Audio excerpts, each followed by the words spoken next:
శిరం మీద ముళ్ళ సాక్షిగా,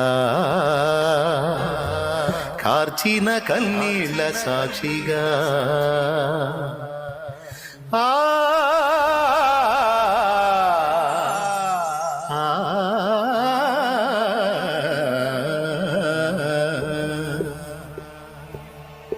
శిరం మీద ముళ్ళ సాక్షిగా,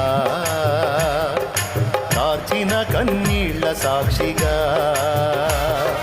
శిరం మీద ముళ్ళ సాక్షిగా,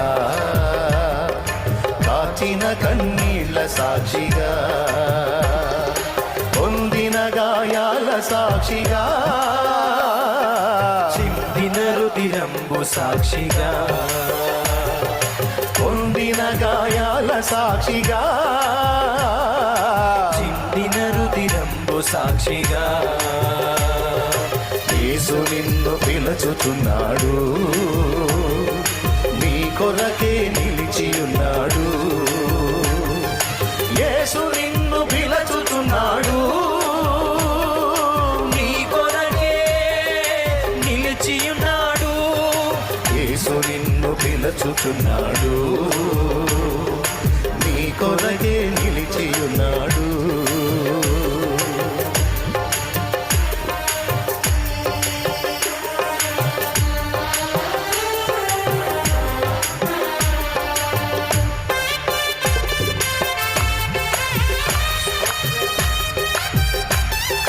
ప్రసవ వేదనను అనుభవించిన తల్లి వలె మనందరిని రక్షించడానికి తల్లి స్థానాన్ని తీసుకున్నాడు యేసు.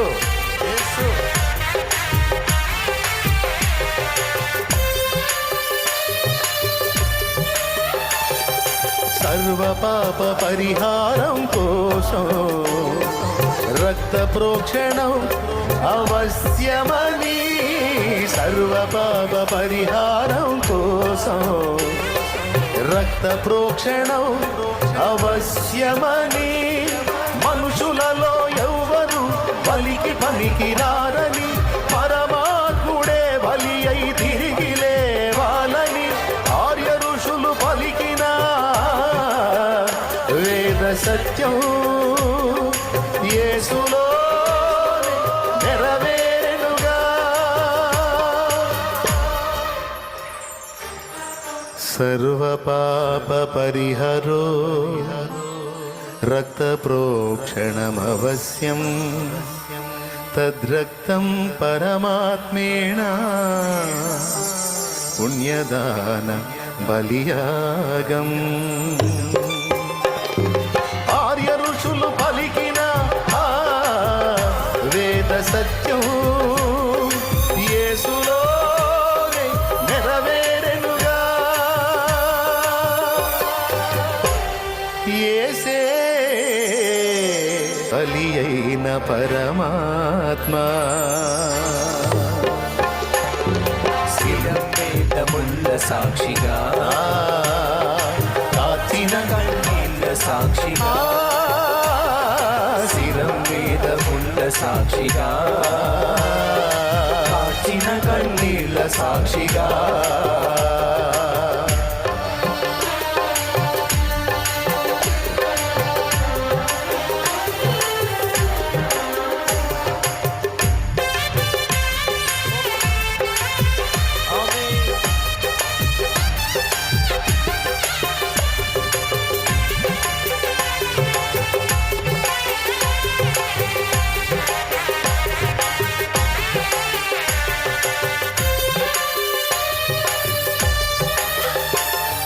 మహాదేవుడే కిలకే తెంచి యజ్ఞ పశువుగా వధ పొందాలని, మహాదేవుడే కిలకే తెంచి యజ్ఞ పశువుగా వధ పొందాలని, కాళ్ళలోన చేతులలో 3 మేకులుండాలని, శిరము పైన 7 ముళ్ళ గాయాలు పొందాలని బ్రాహ్మణాలు పలికిన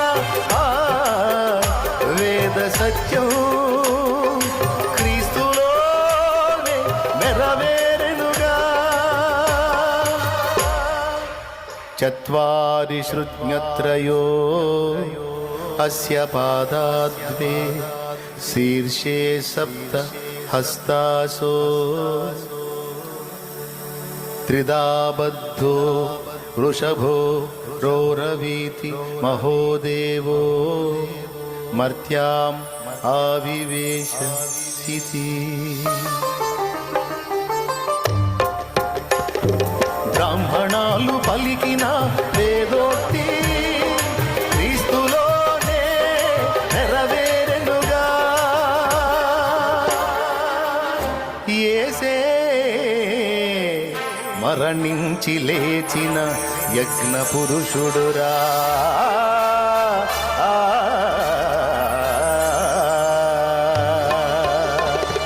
శిరం మీద ముళ్ళ సాక్షిగా ఆర్చిన కన్నీళ్ళ సాక్షిగా, శిరం మీద ముళ్ళ సాక్షిగా కార్చిన కన్నీళ్ళ సాక్షిగా, పొందిన గాయాల సాక్షిగా, చిందిన రుధిరము సాక్షిగా, పొందిన గాయాల సాక్షిగా, చిందిన రుధిరము సాక్షిగా. యేసు నిన్ను పిలుచుచున్నాడు, నీ కొరకే నిలిచియున్నాడు. యేసు నిన్ను పిలుచుచున్నాడు, నీ కొరకే నిలిచియున్నాడు. యేసు నిన్ను పిలుచుచున్నాడు, నీ కొరకే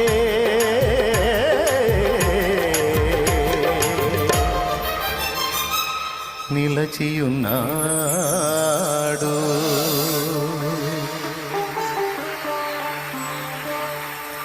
హల్లెలూయా, హల్లెలూయా.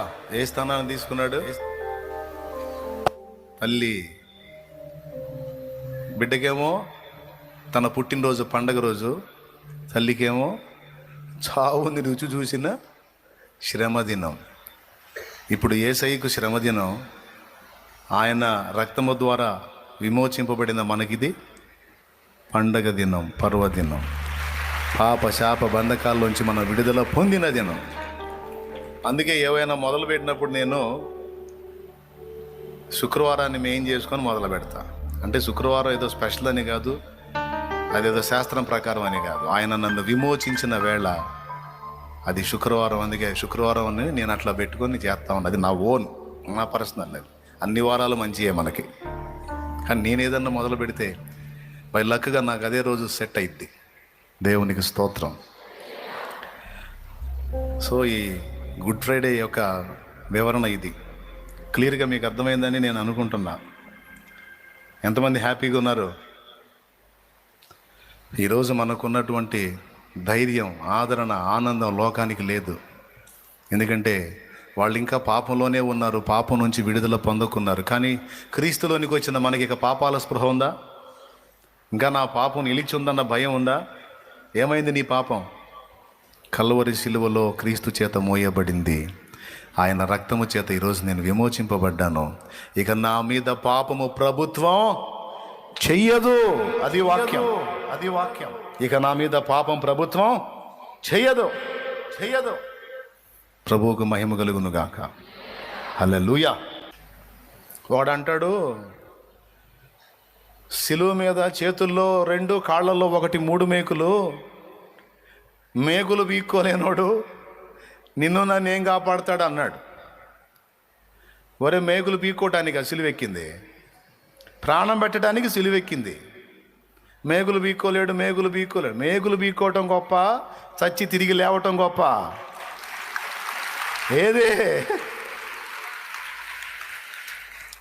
ఏది గొప్పరా అయ్యా? ఏది గొప్ప? దేవునికి స్తోత్రం కలుగును గాక. ఒక అమ్మాయి అమ్మిటి ఒకడు తెగబడుతున్నాడంట, విశ్వాస అమ్మాయి. అమ్మాయి మంచి భక్తి పరురాలు, చక్కగా ఉంది. ఇక వీడు మామూలు శోధించట్ల సైతానుగాడు. చుట్టూ చుట్టూ చుట్టూ చుట్టూ తిరుగుతున్నాడంట. భలే భలే విషయం అండి. సరే, అమ్మాయి ఒక ఆలోచన చేసింది. నేను ఆల్రెడీ ప్రభుతో ఆయన ప్రేమలో ఉన్నాను. నేను దాని మనిషిని కాదు, దాన్ని ఆ లోక వ్యవహారం నాకు పనికి రాదు, పోరా బాబు అని చెప్పింది. ఈడు బాటల్లా నువ్వంటే నా ప్రాణం, నువ్వు లేకపోతే నేను బతకలేను, నీకోసం ఏమైనా చేస్తా అంటున్నాడంట. అట్లయితే నేను చెప్పినట్టు చేస్తావా? నా చేస్తాను. అట్లయితే ఇద్దరు మనుషులు మోయగలిగేంత కొయ్య ఒకటి కావాలందంట. ఇద్దరు మనుషులు మోయగలిగేంత కొయ్య ఒకటి కావాలందంట. కొయ్య అదెంత పని, నిమిషాల్లో తెస్తాను అన్నాడంట. అదొక్కటే కాదు, ఇంకా కొన్ని కావాలి. మరి అవి తెచ్చే పని అయితే చెప్పు అన్నట్టు.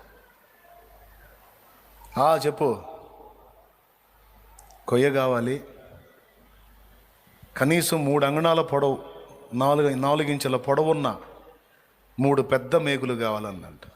4 ఇంచుల కంటే ఎక్కువ ఉండేటువంటి పెద్ద మేకులు 3 కావాలి. అదెంత పని, తీసుకొస్తాను అన్నమాట.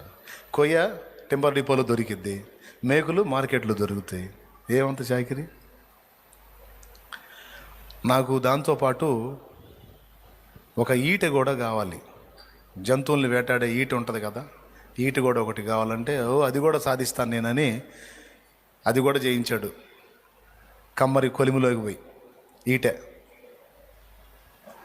అయిపోయింది, అన్నీ రెడీ అయినాయి. ఫలానా దగ్గరికి అవన్నీ నాకు చేర్చాలా? ఓకే చేరుస్తా.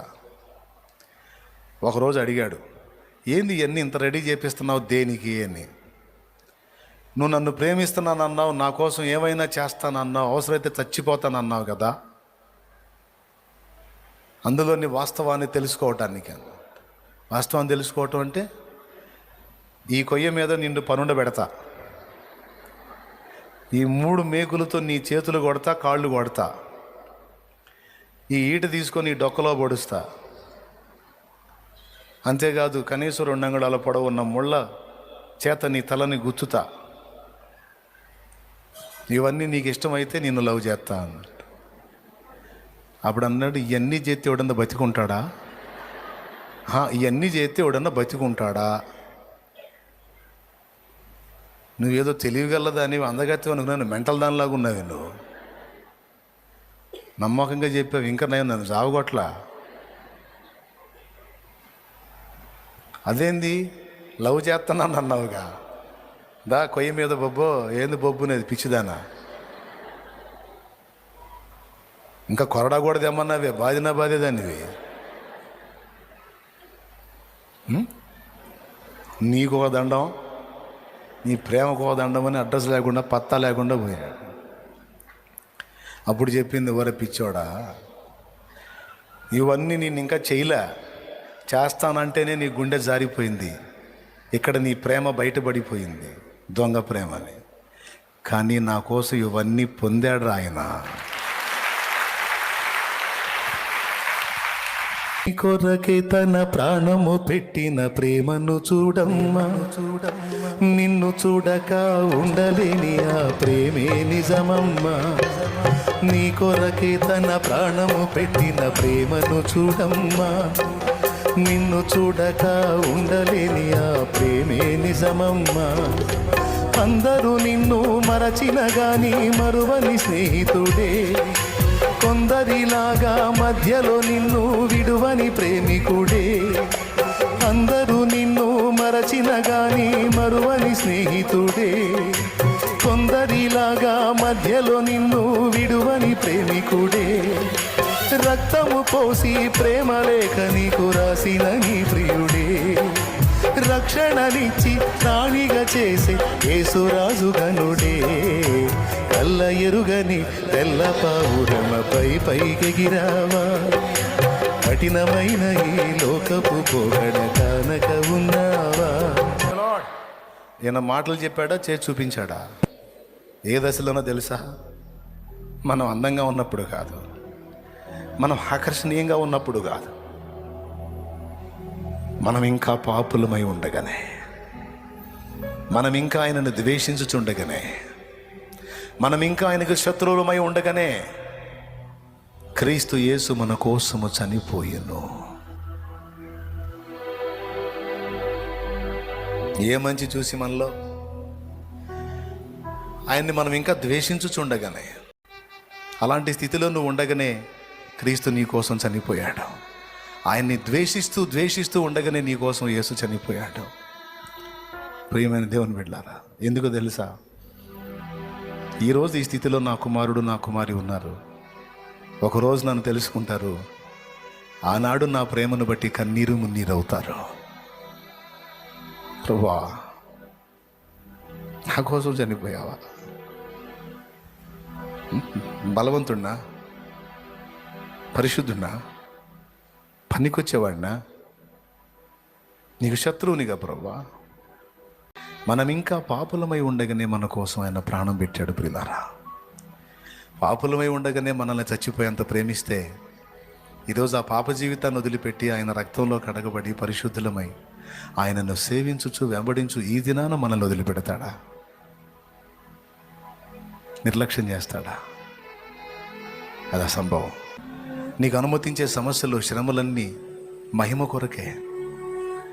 అది ఆయన మహిమ కొరకు అండ్ నీ మహిమ కొరకు కూడా, తప్పించి నీకు కీడు కలిగించాలని, నిన్ను ఏడిపించి ఆనందపడాలని మాత్రం కాదు.